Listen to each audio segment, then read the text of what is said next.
The Story of Cinderella. Long ago, in a quiet kingdom, there lived a kind and gentle girl named Cinderella. She was the daughter of a nobleman, but sadly, her mother had passed away when she was still very young. Her father, hoping to give his daughter a motherly figure, married again. His new wife was elegant and wealthy on the outside, but cruel and cold on the inside. She had two daughters of her own, both spoiled and selfish, just like their mother. After some time, Cinderella's father died while away on a long journey, and from that day on, the stepmother showed her true nature. She forced Cinderella to work as a servant in her own home. The poor girl had to cook, clean, wash clothes, and sleep in the dusty attic, while her stepmother and stepsisters enjoyed a life of ease. Yet Cinderella never complained. She remained gentle, patient, and kind. Even the little birds and mice of the house loved her and often kept her company, as if they understood her sorrow. The invitation to the ball. One day, news spread throughout the kingdom. The prince was holding a grand ball in the royal palace. Every young lady was invited, for the prince was searching for a bride. The stepsisters were thrilled.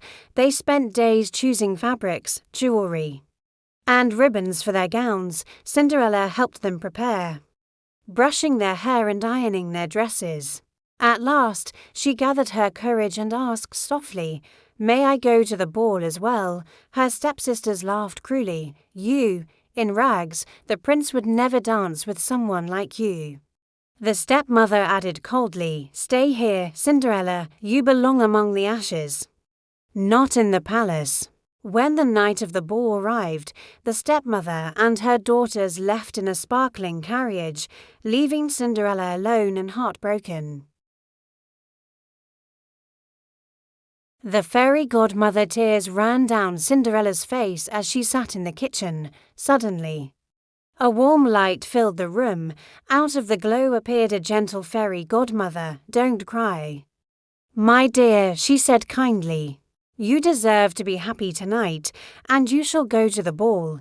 With a wave of her wand, the fairy godmother transformed a pumpkin into a golden carriage, the mice into fine white horses, and the family's dog into a handsome coachman.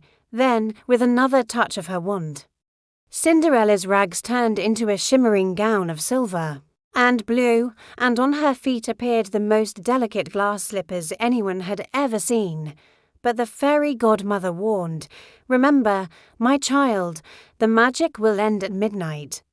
You must leave the palace before the clock strikes 12, grateful beyond words." Cinderella climbed into the carriage and set off for the ball at the palace. When Cinderella entered the palace, the music stopped, and all eyes turned toward her. She looked like a princess from a dream. Even her stepsisters, who were there, did not recognize her. The prince was instantly captivated. He walked to her, bowed, and asked her to dance. Together, they waltzed across the ballroom floor, and the prince spoke only to her for the entire evening. But as the night went on, the clock began to strike midnight. Terrified, Cinderella ran from the palace before the magic could fade. In her haste, she lost one of her glass slippers on the palace steps. The prince rushed after her, but she was gone, leaving only the tiny slipper behind. The search for the mystery girl. The next morning, the prince declared, "I shall marry only the one whose foot fits this slipper." His servants carried the glass slipper across the kingdom, trying it on every young lady. Many tried, but none could wear it. At last, they arrived at Cinderella's house. The stepsisters pushed forward eagerly, forcing their feet into the slipper, but it was far too small.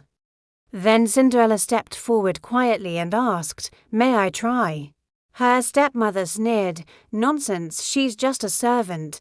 But the prince's men insisted, and when Cinderella placed her foot into the slipper, it fit perfectly, as if made for her. At that moment, the fairy godmother appeared once more and transformed Cinderella's rags into her beautiful gown. Everyone gasped as they realized she was the mysterious lady from the ball, the happy ending. The prince was overjoyed. He took Cinderella to the palace, and soon they were married in a grand celebration. Cinderella forgave her stepmother and stepsisters. Though they had treated her so cruelly, she became a kind and beloved princess, known not only for her beauty but also for her gentle and forgiving heart. And so, Cinderella's story spread across the land, reminding everyone that kindness, patience, and hope can turn even the darkest life into a fairy tale.